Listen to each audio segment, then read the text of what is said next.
kung naririnig mo yung boses ko, sa isip mo na lang, sana lakasan mo yung loob mo. Lagi ko sinasabi sa iyo, na bilang sundalo tayong dalawa, na kaya natin lahat ng pagsubok na dumaan sa buhay natin kasi nga tayong sundalo. Lakasan mo na lang yung loob mo para sa future natin parating. Mula sa Pampanga, Connie Siso, nakatutok 24 oras. Sa mga may kaanak sa Haiti na hindi nyo po makontak, may Operation Center ang Philippine National Red Cross at Department of Foreign Affairs para sa inyong mga katanungan. Maaaring tumawag sa Central Operation Center ng Philippine National Red Cross sa mga numerong 143-527-0000, 524-5787, 666-5034, 994-0503. Maaaring tumawag sa Operation Center ng Department of Foreign Affairs sa numerong 8344996 para sa anumang impormasyon. Mga kapuso, malapit po sa epicenter o sentro ng lindol ang kabisera po ng Haiti. Ayon sa PBOS o ang ating Philippine Institute of Volcanology and Seismology, isa yan sa mga dahilan kung bakit ganong kalakas ang pagyanig at ganong katindi ang pinsala. Nakatutok si Rafi Tima. Ito na ang pinakamapinsalang lindol sa kasaysayan ng Haiti, isang bansang ilang taon na rin nasa pangangalaga ng United Nations Stabilization Mission in Haiti o MINUSTA dahil sa kaguluhang politikal. 70% ng mga gusali sa kabisera na Port-au-Prince sinira ng lindol. Paliwanag ng PBOS, nagkasama-sama ang ilang kadahilanan kung bakit naging mapaminsala ang lindol sa Haiti. Una, mababaw ang pinanggalingan ng lindol, 10 kilometro lang mula sa ibabaw ng lupa. Pangalawa, malakas ang intensity ng lindol na umabot sa magnitude 7 na maituturing umanong major earthquake. At pangatlo, lubang malapit ang epicenter o sentro ng lindol sa kabisera ng bansa. Hindi lang yan sa lakas ng paglindol, yung magnitude, lalim o saka intensity, kundi yung type ng mga building at construction practice. So, kaya mas nagiging mas destructive ang paglindol kung mahihina ang mga building. Hindi tama ang disenyo, hindi angkop doon sa potential na lakas ng lindol na pwedeng maipagalaw ng fault. Noong 2008, may pag-aaral na raw na ang earthquake fault malapit sa Haiti ay kayang mag-generate ng magnitude 7.2 na lindol. Bagay na nangyari nga. Nagkakaroon ngayon ng pag-ipon ng stress, enerhiya doon sa punto na kung saan nasa-stock up sila. Mas matagal na isang aktibong fault na hindi gumagalaw at hindi nagpapalindol, potentially mas malalakas ang lindol na pwede manggaling doon. Malaki umanong matututunan ng Pilipinas sa nangyari sa Haiti. Kahit marami na raw tayong karanasan sa mga lindol, mahalaga pa rin panatilihin ang kahandaan ng lahat, lalo pat napapaligiran tayo ng earthquake faults. Isa sa mga mahigpit na tinitinan ang West Marikina Valley Fault na mula sa Sierra Madre Mountains at dumadaan sa Rizal, Marikina, Quezon City, bahagi ng Pasig at Makati hanggang sa San Pedro, Laguna. Huling nagkaroon ng malaking paggalaw sa earthquake fault na ito, 200 taon na ang nakararaan. At base sa pag-aaral, 200 hanggang 400 taon ang cycle o ang pagitan ng paggalaw nito. Yung West Valley Fault, potentially magkaroon ng 7.2 earthquake. No? West Valley. Magnitude 7.2 na bababaw. So almost slightly above nung sa Haiti earthquake. Sa ngayon, puspusan umano ang pag-aaral ng PBOS sa mga earthquake fault sa bansa, lalo pat kabilang tayo sa Pacific Ring of Fire. Kaya naman lagi nilang paalala, dapat maging handa ang lahat. Rafi Tima, nakatutok, 24 oras. Nagkaroon ng isang malaking sunog sa Paco, lungsod ng Maynila kagabi. 2 ang sugatan at abot sa 2,000 pamilya ang nawala ng tirahan. Nakatutok si Cedric Castillo. Nagliwanag ang malawak na bahagi ng Paco, Maynila nang lamunin ng apoy ang 3 barangay sa pagitan ng P. Gomez at Canonigo Streets pasado alas 6 kagabi. Umabot sa general alarm ang sunog na tumupok sa halos 1,000 kabahayan. Sa kasagsagan ng apoy, kanya-kanyang hakot ang mga residenteng lumikas upang maisalba ang kanilang mga gamit. Bigla na lang may sumigaw tunog pero apoy na yung lumabas. Kaya wala rin kaming nailigtas. Humingi po ako ng tulong sa inyo, sa mga ahensya na pwedeng makatulong po sa amin kasi pangalawa na po ito, hindi pa po kami nakaka-recover dun sa una.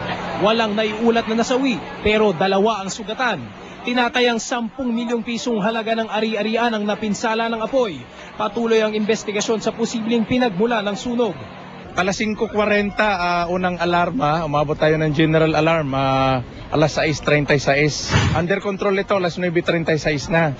More or less mga 1,000 houses with more or less 2,000 families affected. Matapos ideklarang under control ang sunog, nagkalat ang mga residente sa bahaging ito ng President Quirino Extension, naghahanap ng matutuluyan. Si Lola Catalina, nagpumilit ng umuwi. Natitiyak daw kasi niyang buo pa ang kanyang bahay. Hindi na sunog, damage lang. Yung bahay niyo? Oo. So gusto niyo bumalik doon, Lola? Gusto ko, kamasakit yung likod ko na. Nitong umaga, naabong mga kahoy at natutong na yero na lamang ang natira sa karamihan sa mga bahay. Sa mga plaza at covered court ang diretsyo ng ilang evacuees. Ginawa na ring evacuation center ang Manuel Rojas High School na kalapit lang ng nasunugang compound. 5 classrooms ang inilaan para sa 500 pang mga pamilya na biktima ng sunog. Ikinagulat naman ng ilang estudyante ng pagdating nila sa eskwelahan, kanselado na pala ang lahat ng klase at examination. Nagulat po talaga ako kasi sa tabi po pala ng school namin yung sunog. Mananatili ang mga evacuees sa Manuel Rojas High School hanggang sa Sabado. Lilinisin naman ang paaralan sa Linggo bilang paghahanda sa muling pagbubukas nito. Wala munang klase ang mga mag-aaral. Ngayon hanggang bukas, babalik sila sa paaralan ng Lunes na po. Cedric Castillo, Nakatuto, 24 oras. Agad pong tumulong ang GMA Kapuso Foundation sa mga kababayan nating nasunugan sa Paco sa Maynila. 2 team natin ang bumisita roon kaninang hapon at kaninang umaga. Sa kabuuan, 1,100 pamilya mula sa barangay 823 at 824 ang nabigyan natin ng relief goods, tubig, damit, banig at kumot. May mga naipamigay rin pong tinapay na galing naman sa Walter Bread. Napabayaan ang pangunahing sanhi ng mga sunog na naganap na yung buwang ito. Ayon po yan sa Bureau of Fire Protection. Kaninang umaga, isang sunog na naman. Isang residential building naman sa lungsod na Makati ang natupok. Ang dahilan ay isang nag-overheat di umano na ventilador. Ang tumutok ay si John Consulta. Kita sa cellphone video na ito ang mabilis na pagkalat ng apoy sa 2-story residential building na ito sa Alfonso Street, Barangay Poblacion, Makati, pasado alas 8 kaninang umaga. Ayon sa mga bumbero, nagsimula ang apoy sa kwarto ng isang Dr. Jason Peñaranda na nangungupahan sa nasunog na bahay na pag-aari ng pamilya Karandang. Naiwan umano ni Peñaranda na nakasaksak ang kanyang ventilador na posibleng pinagmula ng sunog na umabot sa 2nd alarma. Mga highly combustible materials ang maaaring kurtina o maaaring mga kahoy yung mga partition ng bawat kwarto dyan sa loob. Kaya madali siguro kumalat ng apoy. Nahirapan ang mga bombero na makaresponde agad dahil sa nakaharang ng mga sasakyan na naka-double park sa mga kalsada. Sugatan sa sunog si Atty. Dante Carandang na nagtamo ng sugat sa ulo at sunog na buhok. Kwento ng anak niya si Richard, nasa loob ng bahay ang ama kasama ang buong pamilya nang maganap ang sunog. May burnt lang, minor burnt sa head. Sa part? Dito lang. Dito? Yes. Ano nangyari? Nalabnos lang, I have no idea what happened. Tinatayang kalahating milyong piso ang halaga ng naabo sa sunog. Ayon sa BFP, kapabayaan pa rin ang pangunahing dahilan ng mga sunog ngayong buwan. Tandaan natin ang buhay natin ay nasa sarili nating kamay. Huwag natin iasa lagi yung safety sa fire department o kanino man. Tayo lahat ang mag-ingat. John Consulta, Nakatutok, 24 oras.